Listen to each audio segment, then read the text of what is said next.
Bonjour, bonjour très chers fidèles spectateurs, c'est ici votre frère Mitraï Moulapo sur le plateau d'interview. C'est une émission qui reçoit des hommes de Dieu de qualité, donc des servantes de Dieu de qualité qui parlent bien, et qui se laissent inspirer par Dieu. Alors aujourd'hui, nous avons donc une grâce Yakupokea, une servante et un serviteur aussi de Dieu. Donc alors, on a Bible Batupatia Yakutokiaku. Donc, révélation, ils ont nous donné aussi ce qu'ils ont comme connaissance. C'est au moins ça. Et tout cela, c'est pour l'édification. C'est au moins ça. Alors, pour mieux commencer, nous allons donner la parole à l'un comme à l'autre pour se présenter, pour que vous les connaissiez mieux. Et directement, cher homme de Dieu, vous avez la parole, présentez-vous. En tout cas, merci beaucoup. Moi, c'est le frère Fabrice Noël. Ok. Oui. En tout cas, je suis vraiment très content. C'est le plaisir d'être sur ce plateau. En tout cas, je vous remercie. Merci beaucoup. Directement, nous donnons la parole à notre maman qui est à ma droite, qui va aussi se présenter. Shalom, Père de Dieu, c'est la servante de Dieu Francine Kachila. Okay. Je suis encore très bénie d'être ici et merci beaucoup, homme des yeux, pour l'invitation. Gloire à Dieu. Je salue aussi l'homme des yeux devant moi. Okay. Merci beaucoup. Merci beaucoup, très chers fidèles spectateurs de notre très belle émission interview.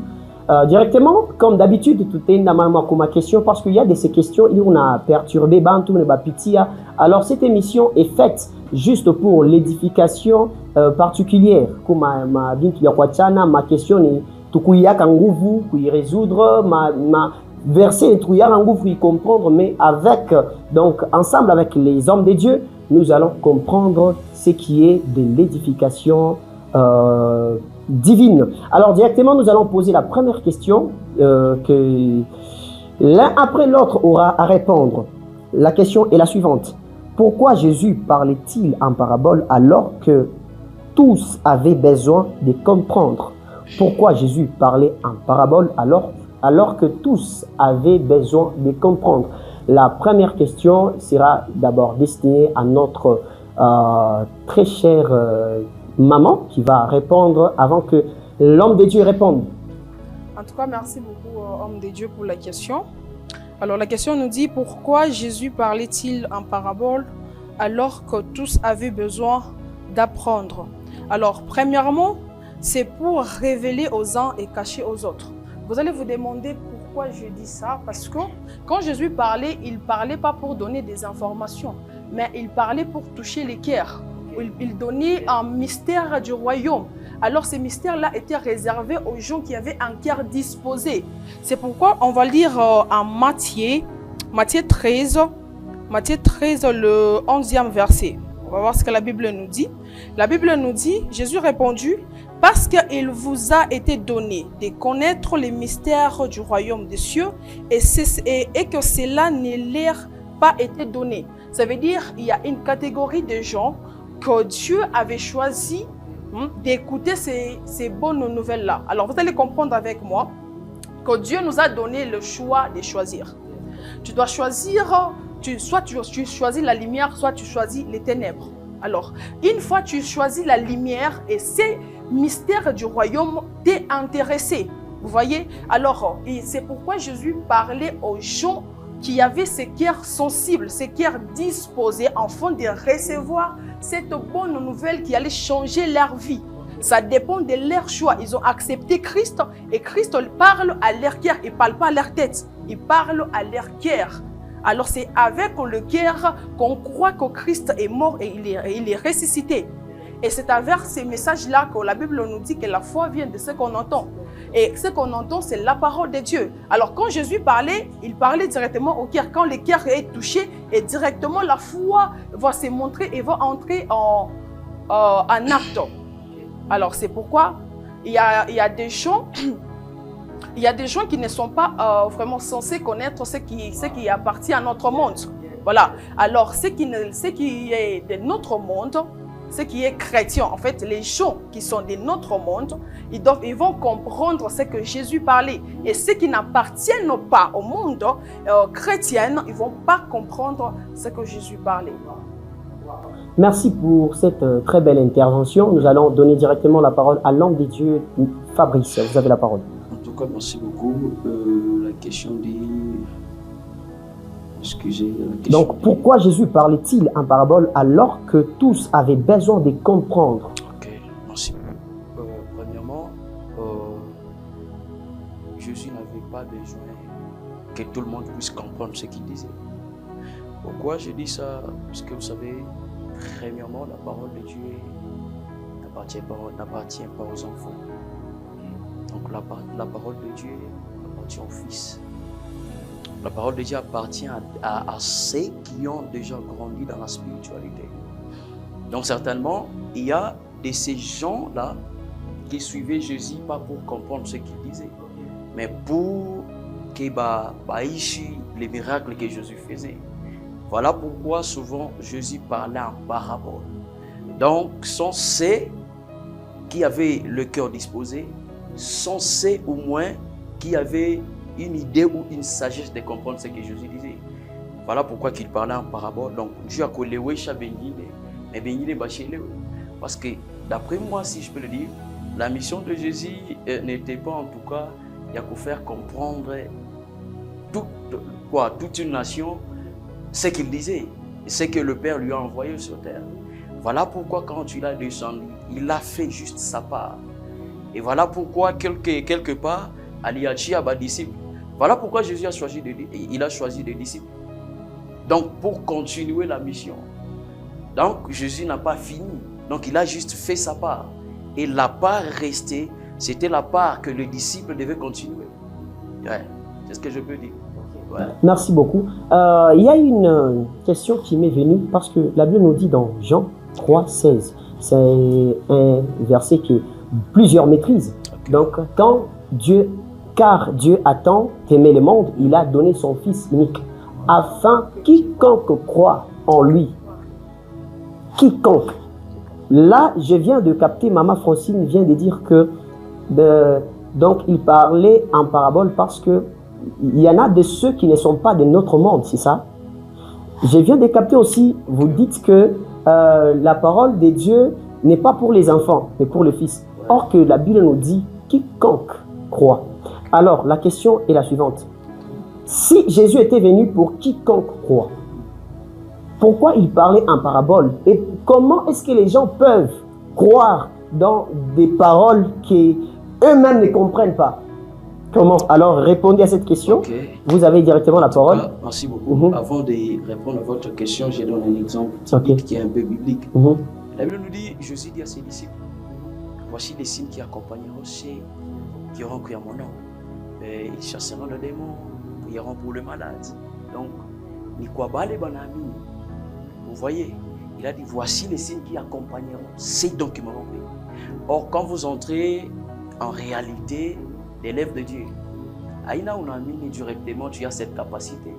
Donc, il te faut des choses, il te faut des disciplines, il te faut des principes à faire quand Mandémon. Vous voyez? Donc, ça veut dire, la parole nous dit, Dieu a tant aimé le monde, il a envoyé son Fils unique, afin que quiconque croit en lui. Le problème, est-ce que c'est ça le problème, parce que de nos jours, il y a ces dons, et il y a aussi les bénis. Ouais. Wow. Merci. Directement, nous allons donner la parole à Maman Francine Kachila. Il aura aussi à répondre concernant cette petite question. Voilà, la Bible dit que quand Dieu a tant aimé le monde, il a envoyé son Fils unique, afin que quiconque, donc tout celui qui va croire, aura la vie éternelle. Ça veut dire que celui qui ne va pas croire, celui qui ne croira pas, il n'aura pas cette vie-là. C'est pourquoi j'ai dit que Jésus parlait aux gens qui avaient un cœur disposé. C'est quand on a un cœur disposé que le Saint-Esprit va te révéler les choses cachées. Jésus parlait pour pousser aux gens afin que l'Esprit puisse leur révéler le mystère du royaume de Dieu. En tout cas, c'est ce que je peux dire. Oh, gloire à Dieu. Aujourd'hui, je sens que aujourd'hui vous êtes si courte dans vos explications, vos interventions. Je ne sais pas s'il y a quoi. Alors, gloire à Dieu parce que malgré tout, ma intervention quand même est fika là où il faut. Alors, directement, nous sommes à la deuxième question qui nous dit pourquoi Jésus donnait-il de l'opportunité à Satan de lui parler et de lui transporter. Je réponds à la question, pourquoi Jésus donnait-il de l'opportunité à Satan de lui parler et de lui transporter? Maman Francine Kassila, vous allez commencer après. L'homme de Dieu aura à prendre la parole. Merci beaucoup pour la question, homme de Dieu. Et déjà, pour commencer, vous devez savoir que le monde que nous sommes appartient au prince du ténèbre. Et là, Jésus est venu, la Bible dit, et vous allez comprendre avec moi, Jésus est venu pour vaincre le pouvoir de l'humanité. Et c'est là, il n'a pas vaincu ces pouvoirs-là à travers peut-être des prières ou des jeûnes. Non, mais il a vaincu au travers les insidies. Cela était pour nous montrer que nous sommes là, nous sommes des chrétiens, nous ne devons pas nous limiter seulement dans la prière ou soit dans les jeûnes. Nous ne devons pas nous limiter dans les prières ou soit dans les jeûnes comme je voulais le dire, mais nous devons aussi avoir la connaissance sur les dieux à qui nous sommes en train de prier. Et quand on a la connaissance, on va vaincre les diables. La croix, l'œuvre de la croix n'est pas venue empêcher ou enlever les tentations, mais elle est venue pour nous donner une position, savoir comment vaincre ces tentations-là. Alors c'est là où Jésus a vaincu les diables, pas avec la force de la prière, mais avec la force de la parole. Vous comprenez? Alors, comme en étant chrétien, nous devons aussi savoir que dans la connaissance de la Bible, il y a une très grande pouvoir. Ou peut-être aujourd'hui, il y a des gens qui pensent qu'ils se limitent seulement dans la prière, dans les parler en langue. Parler en langue, c'est bien. Prier aussi, c'est bien. Mais tu dois savoir ce que tu pries afin de bien te tenir. Parce que la Bible dit que ne multipliez pas de vaines paroles dans vos prières. Ça veut dire que même dans vos prières, vous devez avoir la connaissance de la Bible. Vous devez avoir des mots. Donc la prière, c'est le fait de rappeler les promesses de Dieu. Ce qu'il a dit, ce qu'il lui-même a dit dans la Bible, on les rappelle enfin qu'il puisse agir dans ce qu'il a dit. C'est pourquoi nous devons apprendre au travers cet événement pour comprendre que la prière ne suffit pas, les jeûnes ne suffit pas, mais la connaissance de celui qu'on est en train de prier, la connaissance de celui qu'on est en train d'évoquer, c'est celui qui nous donne, c'est cette connaissance qui va nous donner la capacité de vaincre les diables. Nous sommes dans un monde qui appartient au prince du ténèbre. Nous, les chrétiens, nous devons savoir que même si nous prions chaque jour, mais il y aura toujours et toujours des tentations. Même si tu jeûnes 40 jours comme Jésus, mais il y aura toujours des tentations. Alors, comment vaincre ces tentations-là? C'est avec les insidies, c'est avec la connaissance de la Bible. Alors, nous devons connaître la Bible afin de tenir dans ces mondes. Ok, merci pour vos interventions. Et avant qu'il ait la parole, j'aimerais vous poser, donc vous reposer la même question. Donc, pourquoi Jésus avait donné donc cette opportunité de parler avec les diables et d'être transporté par les diables? Pourquoi? Donner la raison. Vous devez comprendre que Jésus n'a jamais donné l'accès au diable de le transporter. Ok, mais il est écrit que Jésus fut transporté. Il fut transporté, mais il n'a pas donné l'accès d'être transporté. Vous devez comprendre que ce monde est contrôlé par les princes du ténèbre. Et Jésus, quand il est venu dans l'humanité qui est contrôlée par quelqu'un. Alors, il devrait vaincre ces mystères-là afin de nous laisser la voie libre. Bien. Merci beaucoup. Merci, vous êtes si forte. Hein? Gloire au Seigneur ou gloire au Seigneur. Et directement, vous allez répondre aussi par rapport à ça. La question dit pourquoi Jésus avait-il donné l'opportunité à Satan de lui parler et de lui transporter.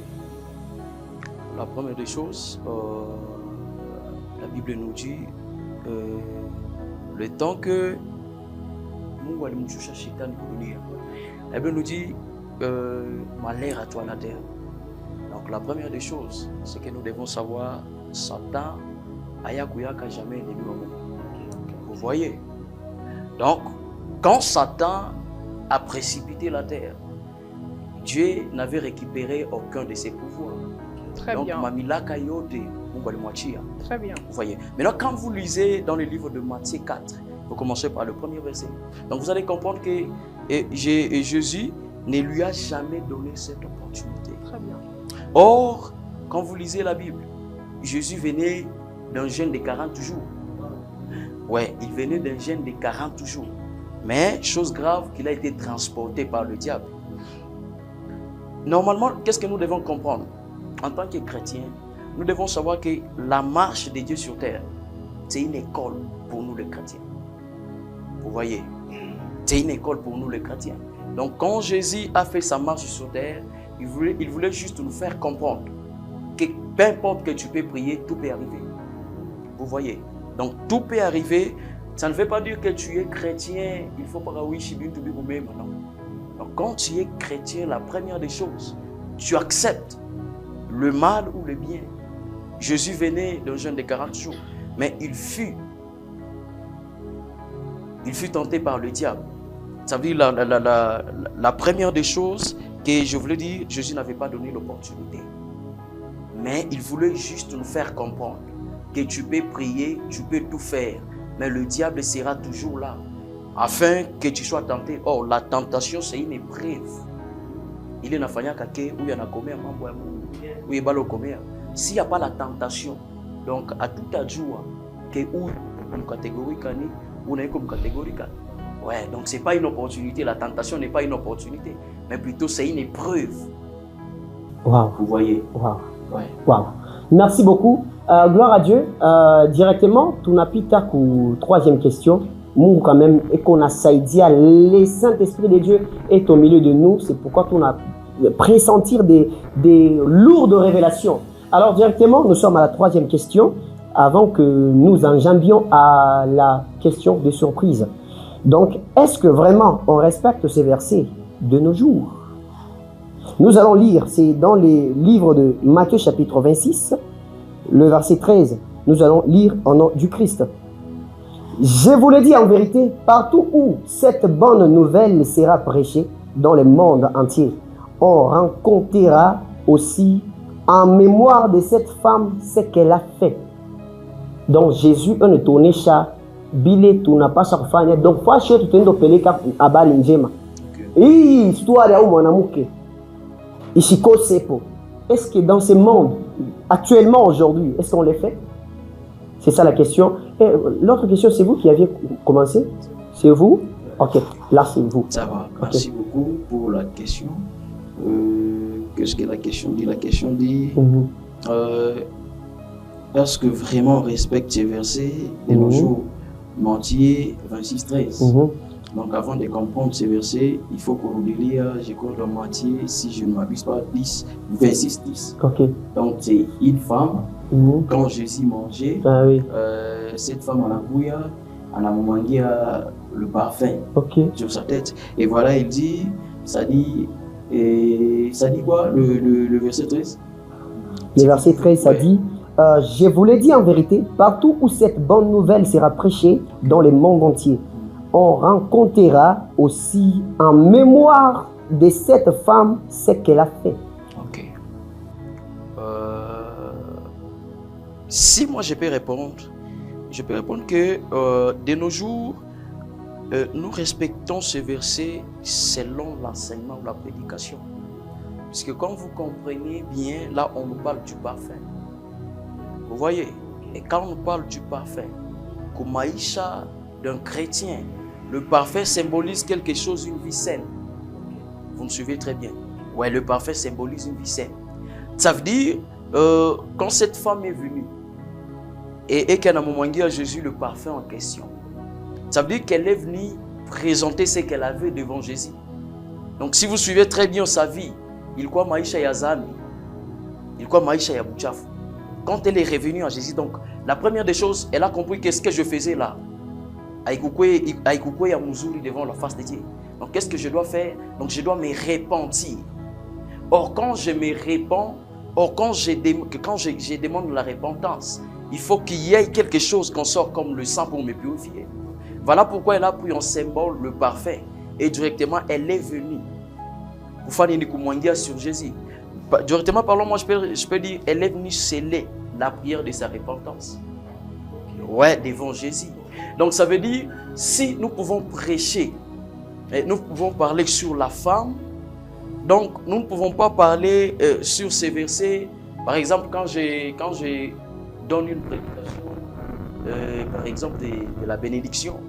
Parce que dans la bénédiction, il n'y a pas la repentance. Pour mieux me souvenir du verset qui nous parle de la femme, donc je dois parler de la repentance. Je dois parler d'une vie saine, une vie qui plaise à Dieu normalement. Vous voyez, voilà pourquoi il a dit partout sera prêché. Donc ça veut dire que ça dépend de la prédication qu'il nous donne. Wow. C'est un peu ça. Merci, gloire à Dieu. Directement, nous allons donner la parole à notre maman, Francine Kachila. Elle aura aussi à répondre. Vous avez la parole, maman. Merci beaucoup, homme de Dieu. En tout cas, si moi je peux parler sur ça, la question dit respectons ces versets de nos jours. Voilà. Matthieu 26, le 13e verset. Comme l'homme de Dieu vient de le dire, aujourd'hui, on les respecte dans les prédications parce qu'il y a les gens qui prêchent ça partout. Mais cet acte-là, si moi je peux dire, de nos jours, on ne la respecte pas vraiment. Parce que cette femme a compris que au travers de ce que je vais faire, ma vie serait transformée. Au travers de ce que je vais faire, ma prière serait accordée. Vous voyez un peu. Alors c'est pourquoi elle a fait cet acte. C'était un acte de foi qui la permettait d'être sanctifiée, de changer de cette mauvaise vie à une autre vie au travers de cet acte tellement prophétique. Mais c'est impossible de nos jours de voir des chrétiens faire ce genre de gestes.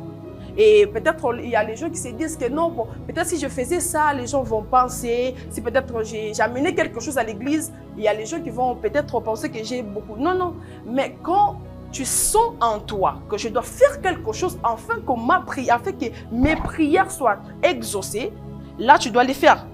Et il y a aussi des prières qui demandent des sacrifices où tu dois sceller. Voilà. Il y a des prières qui demandent d'être scellées. Tu as prié, mais tu dois sceller cette prière. Alors c'est ce que cette femme a fait. Elle a scellé sa prière. Elle a lavé sa vie. Elle a lavé cette mauvaise vie qu'elle avait au travers de cet acte qu'elle a fait. Alors de nos jours, si moi je peux dire qu'on respecte, je vais mentir. On ne respecte pas vraiment. Gloire à Dieu. C'est ça la question. Gloire à Dieu. Elle a bien intervenu. Gloire à Dieu, gloire à Dieu. Directement, nous sommes directement à la dernière question qui est la question des surprises. Et cette question des surprises, vous aurez à répondre peut-être que une question, peut-être que dans une question piège, il y a test, il y a orgueil, il y a comme un orgueil, soit comme un coup humble pour la gloire de Dieu. C'est au moins ça. Alors, si votre pasteur vous donne un thème à prêcher, le thème principal est la lumière des nations, ou soit la lumière. Ok, le thème principal est la lumière. Quel serait votre sous-thème? Répondez.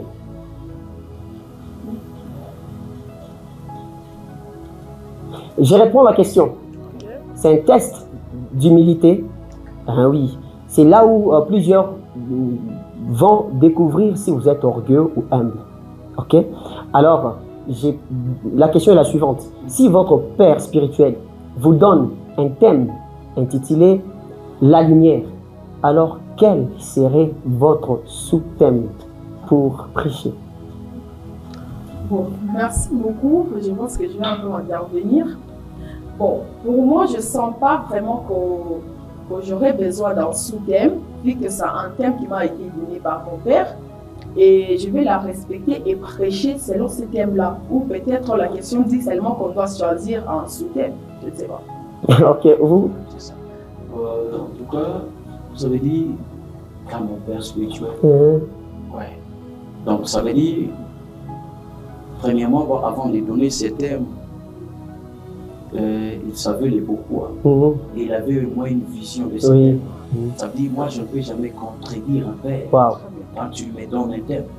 Donc moi je serai là en tout cas pour décortiquer le thème en question, comme on l'a donné. C'est ce que je peux en tout cas dire. Waouh, waouh. Gloire à Dieu. Dieu merci pour vos très belles réponses parce que c'est un test d'humilité. Là, vous avez bien répondu. On ne peut pas se créer des sous-thèmes tant que le Père ne nous a pas encore ordonné, nous donner ces monopoles pour l'État sous-thème. Parce qu'il y a plusieurs choses, il qu'on appelle Kaba, Tunisia, Mungu, ma erreur, c'est parce que ils veulent surtout donner les sous-thèmes. Parce que quand le Père nous donne un thème, il était inspiré. Yes. Alors, et quand il vous donne donc cette opportunité de prêcher sur ces thèmes, donc c'est sous l'inspiration, vous devez respecter ces thèmes. Alors, merci beaucoup donc au Saint-Esprit qui nous a régné aujourd'hui parce que vous avez bien répondu tous. Gloire à Dieu. Et directement, nous sommes à la fin. Vous avez les derniers mots. Vous avez les derniers mots. Maman Francine Kachila, ayez à dire les derniers mots. Après, ça sera papa et après, nous aurons à clôturer. En tout cas, merci beaucoup. Ce que moi je peux dire, c'est que tu dois savoir en tant que chrétien que les épreuves existent. Bien. C'est possible d'être tenté, c'est possible d'être combattu, mais c'est impossible d'être vaincu. Car nous sommes les enfants de la lumière. Tu dois accepter qu'on puisse te combattre, mais tu vas jamais accepter que tu sois vaincu car ton Père, il est le Tout-Puissant. Nous avons un Dieu vivant, un Dieu qui ne laisse jamais malgré les épreuves. Les épreuves sont là pour nous apprendre. Pour nous apprendre certaines choses qu'on ne comprend pas. Quand tu as une destinée vraiment très grandiose, tu dois aussi passer par les épreuves qui doivent te faire couler les larmes afin d'apprendre comment gérer cette grandeur-là. Alors toi qui es en train de traverser des moments difficiles, n'abandonne pas car Dieu est avec toi. Merci beaucoup. Gloire à Dieu. Directement, très cher. En tout cas, merci. Juste un petit rappel au peuple de Dieu. Surtout, nous sommes dans une période vraiment critique où le péché est vraiment répandu.